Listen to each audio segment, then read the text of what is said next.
السلام علیکم ورحمۃ اللہ وبرکاتہ۔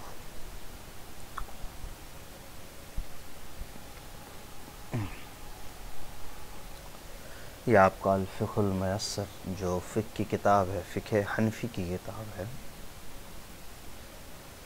اس کو آج ہم لوگ شروع کرنے والے ہیں۔ کسی بھی کتاب کے شروع کرنے سے پہلے جو اس کا اسلامی طریقہ ہے وہ یہ ہے کہ نماز پڑھ لی جائے، اللہ سے دعا کر لی جائے، اور اس کے لکھنے والے اور ان تمام لوگ جن کی وجہ سے یہ کتاب آج ہمارے ہاتھ میں پہنچی ہے، ان سب پر اس کے ایصال ثواب کی نیت سے کچھ کلمات ان کے لیے بھیجے جائیں۔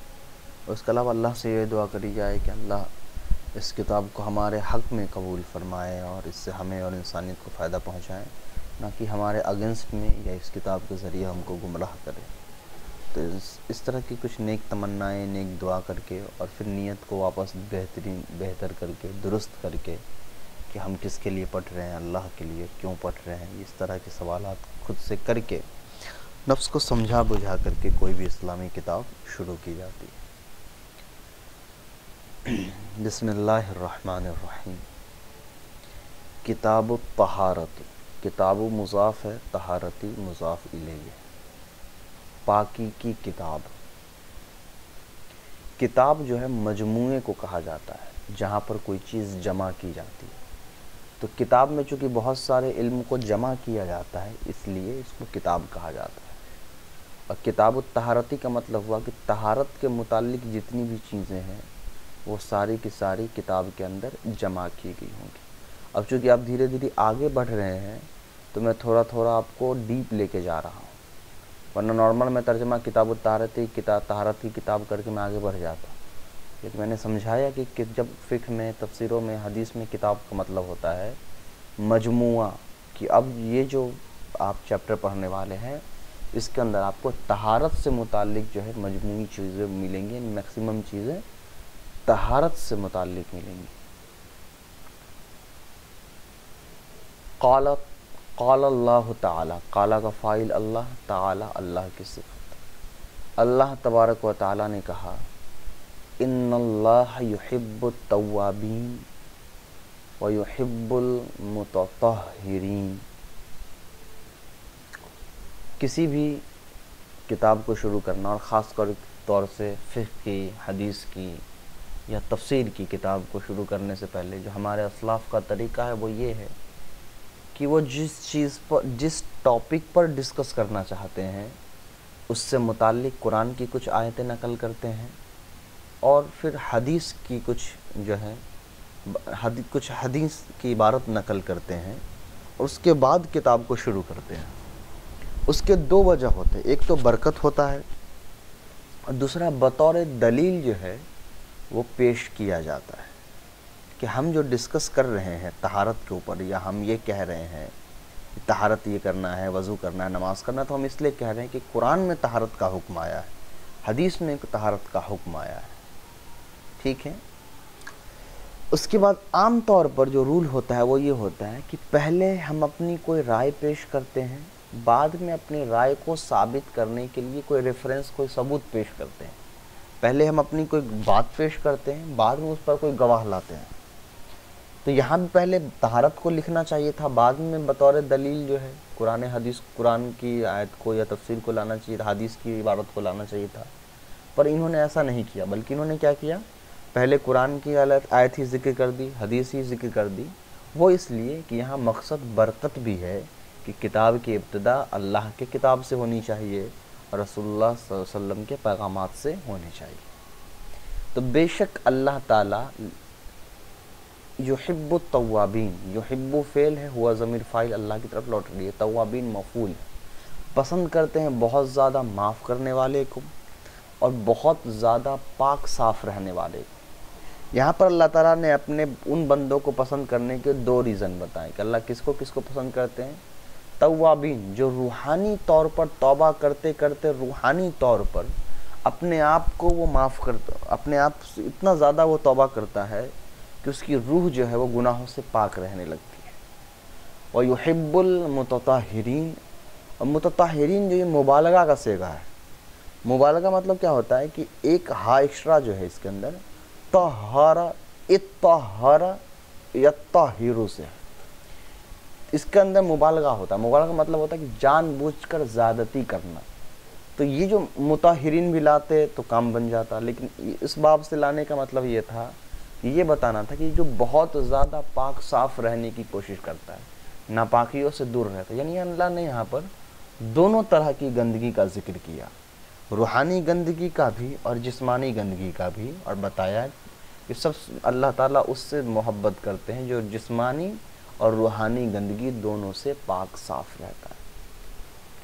اور چونکہ یہ قرآن کی تفسیر نہیں ہے، لیکن چونکہ آج ہمارا پہلا سبق ہے تو میں چاہ رہا ہوں کہ تھوڑا سا ایک انداز سکھاؤں آپ کو کہ فقہ کو پڑھنے کا مطلب صرف نہیں ہوتا ہے مسئلے مسائل کا جاننا، اس کا مطلب بہت ساری چیزیں ہوتی ہیں. میں اتنی استطاعت نہیں رکھتا، لیکن جتنا میں ہو سکتا ہے اتنا بتانے کی کوشش کر رہا ہوں. سارے سبق کو میں ایسے نہیں پڑھاؤں گا، پہلا سبق ہے اس لیے میں نے صرف تھا تو میں نے برکت کے طور پہ اور شوق دلانے کے لیے شروع کیا ہے، اس کو سمجھیے. اب اللہ تعالیٰ نے یہاں کہا پہلے لایا توبہ کرنے والے یعنی روحانیت کو لایا، بعد میں لایا مطہرین جس کا تعلق جسمانیت سے ہے. تو اللہ یہ بتانا چاہ رہے ہیں کہ جس انسان کے اندر جس کی روحانیت مضبوط ہوگی، جو اپنے روح کو پاک کرنا سیکھ لے گا، وہی اپنے جسم کو بھی پاک کرنا سیکھے گا. تو جس انسان کا روح جتنا پاک ہوگا وہ انسان اپنے جسم کو اتنا ہی زیادہ پاک رکھے گا. اس باریک کو سمجھ رہے ہیں آپ؟ جو انسان جتنا زیادہ اپنے روح کو پاک رکھے گا وہ انسان اتنا زیادہ ہی اپنے جسم کو پاک رکھے گا. فار ایگزامپل ایک مسلمان دن بھر میں 5 بار وضو کر کے نماز پڑھنے جاتا ہے، لیکن ایک نان مسلم دن بھر میں ایک بار نہا لینا یا 2 بار نہا لینے کو کافی سمجھتے ہیں. اس کے بعد وہ جو اپنی جو ضرورتوں کو پوری کرتے تو اس کے لیے وہ نہانا ضروری نہیں سمجھتے. کیوں؟ ان کے اندر ایمان نہ آنے کی وجہ سے وہ ان کی روحانیت اس درجے نہیں گئی ہے. اور ایک مسلمان چونکہ ایمان والا ہوتا ہے تو اس کی روحانیت ایمان کی وجہ سے اس درجے تک چلی جاتی ہے کہ اس ایمان کی تازگی اس کو اس چیز پر ابھارتی ہے کہ وہ اپنے جسم کو جب بھی وہ ناپاک ہو تو اپنے جسم کو وہ دن میں 5 بار 6 بار پاک کرتا رہے. تو جس انسان اسی لیے کہا جاتا ہے کہ بعض اولیاء اللہ کے بارے میں یہ کہا جاتا ہے کہ وہ 24 گھنٹے وضو میں رہتے تھے اور وضو میں رہنے کی تاکید فرماتے تھے.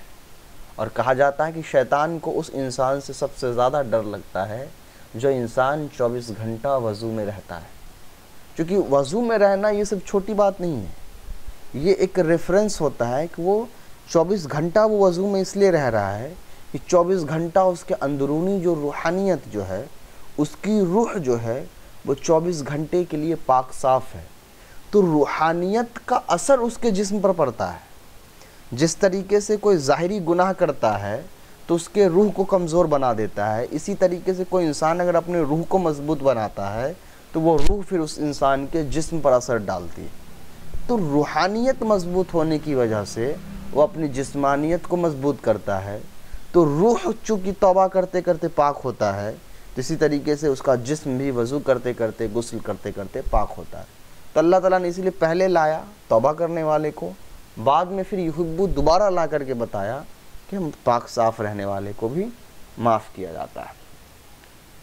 وقال رسول اللہ صلی اللہ علیہ وسلم الطہور شطر الایمان، کہ پاکیزگی جو ہے یہ نصف ایمان ہے. اللہ کے رسول نے بہت جگہ بہت ساری چیزوں کو آدھا ایمان ہونے کی وجہ بتائی ہے. کبھی نکاح کو مکمل ایمان بنایا کہ نکاح کرنے والا مکمل ایمان ہو جاتا ہے، تو کبھی پاکی کو بتایا، کبھی صبر ہے، کبھی کچھ اور ہے. تو اس طریقے کی جو بات ہوتی ہے وہ اس کی اہمیت کو بتانا مقصود ہوتا ہے. اور ایمان کا ڈائریکٹ اس سے ایک تعلق ہوتا ہے. جتنی چیزوں کے بارے میں اس کو ڈائریکٹ ایمان سے جوڑا جاتا ہے کہ یہ آدھا ایمان ہے یا ایمان کو مکمل کرنے والی ہے، تو اس کا مطلب یہ ہوتا ہے کہ وہ کوئی چیز بس اس کی اہمیت اتنی نہیں ہے، اس کی اہمیت اس سے کہیں زیادہ ہے کہ وہ ڈائریکٹ ایمان پر اثر کرتی ہے. تو پاکی کو ڈائریکٹ ایمان سے جوڑا گیا یہ بتانے کے لیے کہ پاک ہونا اور ناپاک ہونا یہ دونوں انسان کے ایمان پر اثر ڈالتا ہے. ایک انسان پاک ہوگا تو وہ اس کے ایمان کا لیول کچھ اور ہوگا.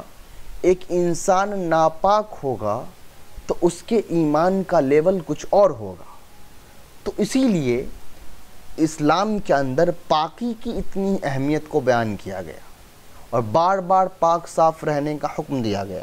چھوٹی سی ضرورت سے انسان پوری کرتا ہے، اس کے بعد بھی اس کو زیادہ سے زیادہ وضو کروایا جاتا ہے. وہ باتھ روم سے جاتا ہے تو اپنے جسم کے کسی ایک حصے کا استعمال وہ کرتا ہے، لیکن اس کی وجہ سے بھی اللہ تعالیٰ اس کے جسم کے بہت اکثر حصوں کو دھلوایا جاتا ہے.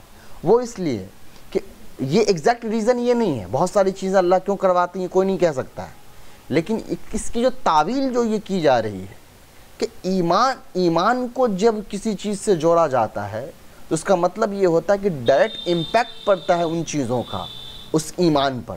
تو جب اللہ کے رسول نے یہاں ایمان کو پاکی سے جوڑا، طہارت سے جوڑا، تو اب مطلب یہ ہو گیا کہ پاک ہونا اور نہ ہونا یہ انسان کے سیدھے ایمان پر اثر کرتا ہے، اس لیے ایمان سے جوڑا گیا. اسی طریقے سے نکاح والا اگر حدیث ہے کہ جو انسان نکاح کر لیتا ہے اس کا ایمان کامل ہوتا ہے، تو وہاں بھی اگر نکاح کو ایمان سے جوڑا تو وہاں بھی یہ بتانا مقصد ہوا کہ نکاح کی اتنی اہمیت تھی کہ یہ انسان کے ایمان پر اثر ڈالتی ہے. تو جن چیزوں کو بھی ایمان سے جوڑا جاتا ہے تو اس کے اچھے یا برے ہونے پر ایمان کے بھی برے اور اچھے ہونے کا خطرہ بڑھ جاتا ہے. اسی لیے جو دوسرے اثرات ہوتے ہیں وہ چاہے جتنے بھی جادوئی ہوں یا اس طرح کے اثرات ہو، وہ زیادہ تر ان لوگوں پر ہوتے ہیں جن لوگوں کے جو لوگ ناپاک رہنے لگتے ہیں. اسی لیے اللہ کے رسول نے تو ہر وقت کی ایک تو پاک رہنے کا ایک ہے، دوسرا اس کی طریقہ ہے. اور آپ ایسی جگہ جہاں آپ ناپاک ہوتے تو وہاں اس کے جانے کی ایک دعا بھی بتائی گئی کہ جب آپ ناپاکی کے حالت میں بھی اب ایسی جگہ جا رہے ہیں جہاں آپ کو اپنی ضرورت پوری کرنی ہے، آپ ناپاکی کی جگہ بیٹھیں گے وہاں پر، تو وہاں وہ دعا پڑھ کر کے جائے تاکہ فرشتوں کی جو حفاظتی عملہ ہے وہ آپ کو شیطان کے اس اثر سے بچا لے، تاکہ وہ آپ کو وہ نقصان نہ پہنچا سکے. تو یہ ہے جو پاکی کی اتنی زیادہ اہمیت انسان جو ہے اسلام کے اندر ہے کہ پاک کا ہونا نہ ہونا صرف عبادت کے لیے مقصود نہیں ہے. پاک کا نہ ہونا اور ہونا یہ ایمان پر بھی جو ہے وہ دلالت کرتی ہے اور ایمان کے مضبوط اور کمزور ہونے پر بھی دلالت کرتی ہے. تو قرآن کے بارے میں اللہ نے پہلے لایا ان اللہ یحب التوابین و یحب المطہرین، کہ جو روحانیت اپنے توبہ کر کے اپنے روح کو پاک رکھتا ہے اس کو اللہ بہت پسند کرتے ہیں، اور جو پانی سے دھو کر اپنے جسموں کو پاک رکھتا ہے اللہ اس کو پسند کرتے ہیں. اور دوسری حدیث میں آیا کہ ایمان جو پاکی جو ہے وہ نصف ایمان ہے، تو وہ اس لیے اس کو ایمان سے جوڑا گیا یہ بتانے کے لیے کہ پاک ہونا اور ناپاک ہونا یہ دونوں انسان کے ایمان پر اثر ڈالتی ہے. اس کے بعد ہماری یہ کتاب شروع ہو رہی ہے. اس میں مکمل اعراب نہیں لگا ہوا ہے، ایسا بھی نہیں کہ اعراب لگا ہوا ہے پورا، اور ایسا بھی نہیں کہ پورا اعراب نہیں لگا ہوا ہے. کچھ اعراب جو ہیں وہ لگے ہیں، کچھ نہیں لگے ہیں. تو جو نہیں لگے ہیں وہ اس لیے نہیں لگے کہ وہ ایسا لگ رہا ہے کہ وہ ایسا ہے کہ وہ بہت مطلب نارمل چیزیں ہیں. اگر ایک بچہ نحو صرف اچھے طریقے سے پڑھ کے وہ یہاں تک پہنچا ہے تو وہ بہت آسانی سے وہ اعراب لگا سکتا ہے، اس لیے ایسی چیزوں پر اعراب کو نہیں لگایا گیا ہے. اور جہاں کنفیوژن ہوتا ہے کہ یہاں اعراب نہیں لگانے سے کچھ اور مطلب نکل سکتا ہے تو وہاں پر اعراب کو لگا دی گئی ہے. تو سب سے پہلے ہم عبارت پڑھیں گے، اعراب لگائیں گے، اعراب کی وجہ کو جانیں گے، اس کے بعد ترجمہ کریں گے، پھر مسئلے مسائل کو سیکھیں گے. الطہارۃ ہی اساس العبادات فلا تصح الصلاۃ الا بالطہارۃ. طہارت پر پیش اس لیے آئے گا کیونکہ یہ مبتدا ہے. ہی ہمیشہ ایسا ہی ہوتا ہے. اب اساس پر زیر دینے کے لیے حرف جر ہونا چاہیے تھا تو زیر نہیں آئے گا. زبر آنے کی بھی کوئی وجہ نہیں ہے اس لیے کہ یہاں پر کوئی زبر دینے والا کوئی عامل موجود نہیں ہے، اس کا مطلب اس پر پیش ہی آئے گا. اب الف لام پہلے سے لگا ہوا اس پر ہے نہیں تو ہم یا تو ہم تنوین ہی لگا سکتے ہیں، الف لام تو اپنے من سے لگائیں گے نہیں. تو تنوین لگانے سے پہلے ہم دیکھ لیں ذرا کہ کیا آگے مضاف الیہ بھی بن سکتا ہے. تو مضاف الیہ اگر ہم اس کو بنا دیتے ہیں تو اس کا مطلب اس پر تو تنوین ہم لگا ہی نہیں سکتے. ٹھیک ہے. تو ہی اساس العباداتی، اساس مضاف، عبادتی مضاف. فلا تصحو، تصحو واحد مؤنث غائب کا صیغہ ہے، فائز الصلاۃ ہے اس لیے صلاۃ مؤنث ہے، اس لیے تصحو بھی مؤنث لایا گیا، الا حرف استثناء ہے، با حرف جر ہے، اس لیے طہارت پر زیر ہے۔ تو الطہارۃ ہی اساس العبادات فلا تصح الصلاۃ الا بالطہارۃ، پاکیزگی جو ہے یہ ایمان کی بنیاد، عبادت کی بنیاد ہے، اساس کہتے ہیں بنیاد کو۔ تو پاکی جو ہے، الطہارۃ پاکی، ہی اساس العباداتی، عبادات کے بنیاد ہے، فلا تصح الصلاۃ، صح یصح درست ہونا، فلا تصح درست نہیں ہوتی ہے، الصلاۃ نماز، نماز درست نہیں ہوتی ہے، الا بالطہارۃ مگر پاکی کے ذریعے سے، یعنی نماز پاکی کے ذریعے ہی درست ہوتی ہے۔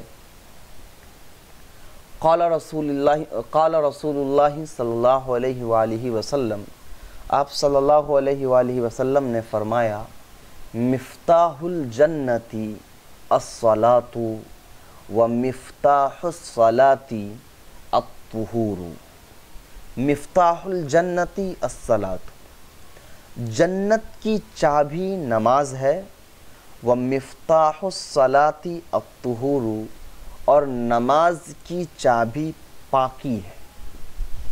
حدیث کی تفسیر کرنا مناسب یہاں نہیں معلوم ہوتا، وہ اس لیے کہ حدیث کی کتابوں میں وہاں اچھی طریقے سے اس کو سمجھیں گے، یہاں لفظی ترجمے سے بھی بات واضح ہے۔ یہاں حدیث لانے کا مقصد صرف اتنا بتانا ہے کہ عبادت سے پہلے پاکی کیوں ضروری ہے۔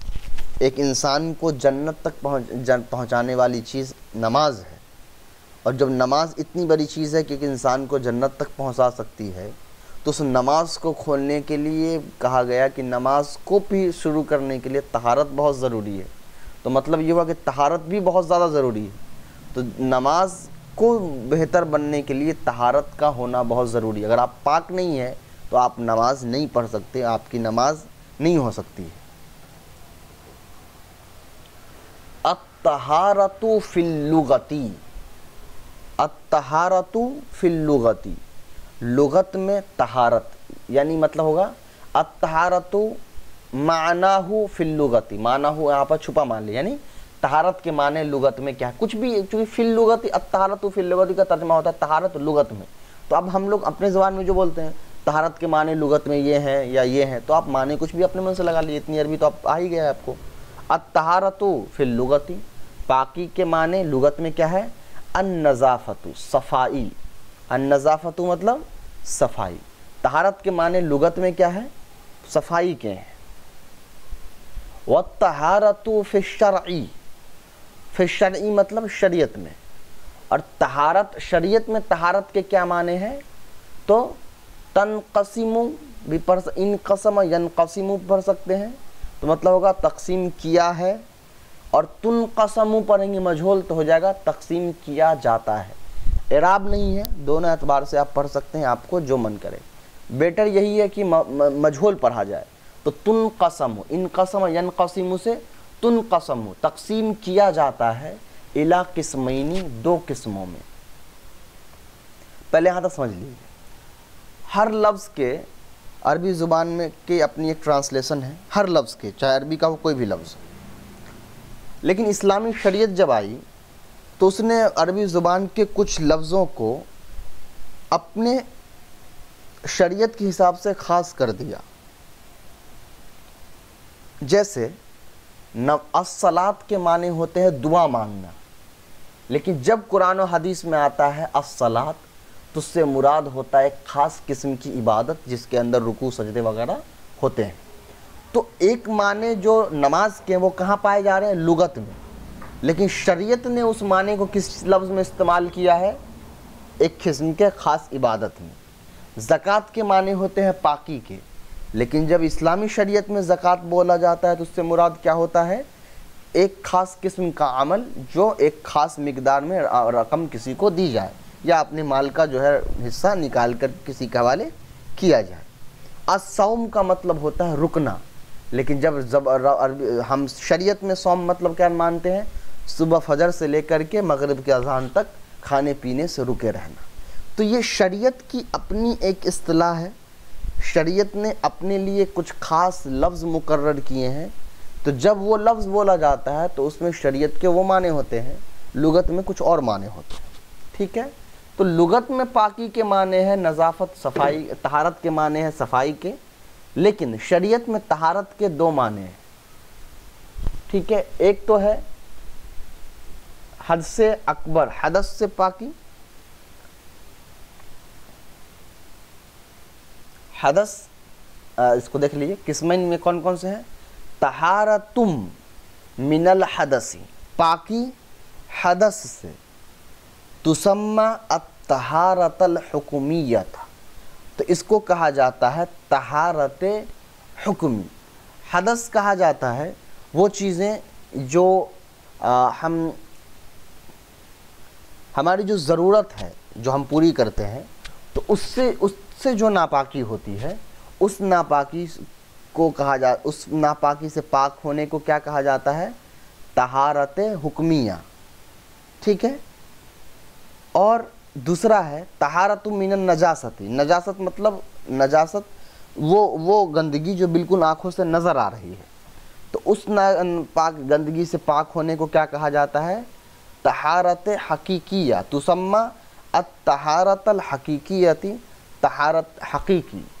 یہ آپ اس سے پہلے اگر فقہ کی آپ نے کوئی کتاب پڑھی ہے تو حد سے اکبر، حد سے اصغر آپ نے پڑھا ہوگا، حکمیہ اور حقیقیہ، طہارت حقیقی، طہارت حکمی آپ نے پڑھا ہوگا۔ اب میں پھر ایک بار ایکسپلین کر دیتا ہوں اس کو، پھر انشاءاللہ آگے چلیں گے۔ دو قسم کی گندگی ہوتی ہے جس سے انسان ناپاک ہوتا ہے اس شریعت کی نظر میں، ٹھیک ہے؟ شریعت کی نظر میں دو طریقے سے انسان ناپاک ہوتا ہے۔ ایک، خود اس انسان کے جسم کے اندر جو نیچرل انسان کا پروسیس ہے اس کی وجہ سے کوئی چیز باہر آئے تو اس طریقے سے وہ ناپاک ہو رہا ہے، ٹھیک ہے؟ تو اس ناپاک کو کہا جاتا، تو اس ناپاک سے پاکی ہونے کا ایک الگ رول ہے، تو اس ناپاکی سے جو پاکی حاصل، پاک کرنے کا جو طریقہ ہوگا اس کو کہا جاتا ہے طہارت حکمیہ۔ یعنی اگر وضو ٹوٹ جاتا ہے یا ہم پر غسل فرض ہوتا ہے تو اس کا ایک طریقہ ہے، اس کا ایک طریقہ بھی ہے، اور یہ وہ ناپاکی جو ہمارے بدن سے آئی ہے، تو اس کو میں بالکل ایزلی کر کے سمجھا رہا ہوں، اس کو سمجھنے کی کوشش کریے۔ اس میں ایسا کوئی ایسا نہیں کہ سمجھنا چاہیے، نارمل کیٹیگرائز کر کے ہم آگے بڑھ سکتے ہیں، لیکن میں جان بوجھ کے سمجھا رہا ہوں، اس کو سمجھنے کی کوشش کریے، یہ ہمیشہ کام آئے گا۔ دو طرح کی گندگی ہمیشہ ہوتی ہے، ایک ہوتا ہے جو باہر سے ہمارے اوپر لگ جاتا ہے، ٹھیک ہے، اور ایک ہوتا ہے جو خود ہمارے باڈی کے اندر سے باہر نکلتا ہے۔ تو یہ دو طرح کی گندگی ہے۔ تو جو باہر سے جو گندگی ہم پر لگتی ہے اس کو نارمل ہم نجاست وغیرہ کا نام دیتے ہیں، اور ہمارے باڈی کے اندر سے خود جو گندگی نکلتی ہے، جیسے ہم وضو کرنے کے لیے جو وضو ٹوٹنے کی جو ریزن ہے یا غسل کی وجہ سے جو ریزن ہے، تو ان دونوں کے پاک ہونے کے الگ الگ رول ہیں، اسی لیے ان دونوں کے الگ الگ نام رکھے گئے ہیں۔ تو جو ہمارے باڈی سے نکلتا ہے اس کو پاک ہونے کے لیے جو رول ہے، جو نام دیا گیا، وہ دیا گیا طہارت حکمیہ، ٹھیک ہے؟